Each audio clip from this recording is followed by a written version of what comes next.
Order. Question number 5, Scott Simpson. Thank you, Mr Speaker. My question is to the Minister of Justice and asks, what justice initiatives has she announced to address family violence in New Zealand? Honourable Judith Collins. Mr Speaker, today the Prime Minister, Minister Tolley, Minister Turia and I announced a cross-government approach to address the unacceptable rate of family violence in New Zealand. We will establish a Chief Victims Advisor to the Minister of Justice, test an intensive case management service for high-risk victims, establish a nationwide home safety service to help victims who want to leave a violent relationship, review the Domestic Violence Act, explore options to allow prosecutors to comment on the failure of an offender to give evidence, explore the possibility of a conviction disclosure scheme, offer more GPS monitoring of high-risk family violence offenders and mobile safety alarms for high-risk family violence victims. Research shows that 6% of victims experience 54% of violent crime. Better protecting victims of family violence will have a significant impact in reducing family violence in New Zealand. Very good. Supplementary. Supplementary question, Scott Simpson. To the Minister, how will the justice sector initiatives complement the social sector initiatives announced today? Honourable Judith Collins. Mr Speaker, this government is committed to do more to end family violence. Justice sector and social sector agencies have been working together to develop programs that improve the way offenders and victims are dealt with in the justice system and also change attitudes and support communities to reject family violence. The Honourable Tariana Turia, as Associate Minister of Social Development, has announced initiatives to mobilise and support communities, strengthen support for young people's healthy relationships, raise awareness and change attitudes and behaviours towards family violence, develop an integrated approach to early interventions for alcohol and drug addiction and family violence, and review the current arrangements for the delivery and funding of domestic violence programs. Supplementary question, Scott Simpson. Minister, how will the position of the Chief Victims Advisor to the Minister of Justice function? Honourable Judith Collins. Mr Speaker, I have considered models of victims commissioners overseas, and I have decided that the best model for New Zealand is to have a Chief Victims Advisor to the Minister of Justice, modelled on the highly successful Chief Science Advisor to the Prime Minister. The Chief Victims Advisor will ensure the Minister is informed of the needs and views of victims.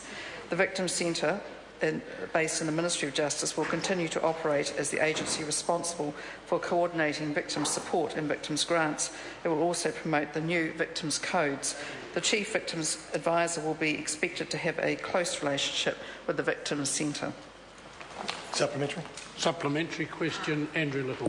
Mr Speaker, why won't the Minister consider suggestions from the Law Commission to change trial procedures in sexual violence cases so victims are afforded more protection, and rather than having defendants being treated as guilty until proven innocent, which her proposal to allow an adverse inference if a defendant elects not to give evidence would lead to? Honourable Judith Collins. Well, Mr Speaker, I completely disagree with that member's assertion about the effect of an adverse inference being able to be drawn from a defendant who sits and listens to a victim having to state what has happened to them, be cross-examined, and then sits there and says nothing.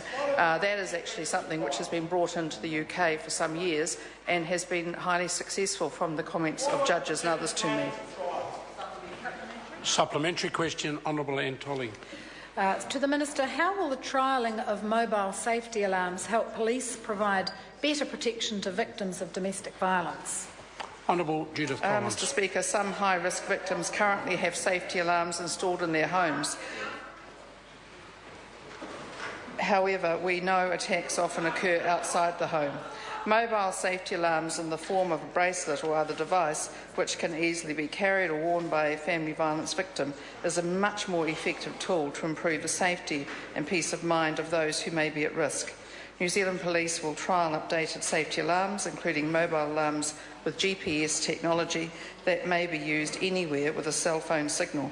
This trial will run for 2 years from early 2015. Supplementary. Supplementary question, Carol Beaumont. Why was the leading NGO in the domestic violence sector, the National Collective of Independent Women's Refuges, not consulted or even briefed about justice initiatives announced today? Honourable Judith Collins. Mr. Speaker, there are actually many very significant and leading advocates in this area, and it is very important as a government that, having worked with these agencies over many years, that having received their views, that we now come out with our policy. Point of order, Grant Robertson. I'm sorry, Mr. Speaker. I can see you're not looking forward to the point of order, but the point of order, the question asked by Carol Bowman was specifically about the Independent Collective of Women's Refuges. The Minister didn't address that part of the question. No, I'm sorry. The Minister did, because the question asked why wasn't, in the opinion of the answer, the leading NGO asked, and the Minister responded immediately by saying there are a number of organisations involved. On that basis, I've ruling the question was addressed. Question number 6, David Sheriff. Thank you, Mr. Speaker. My question is to the Minister of Foreign Affairs and Trade. When did he first become aware of allegations that led to a Malaysian diplomat being charged with assault with the intent to commit rape and burglary, and what actions did he take?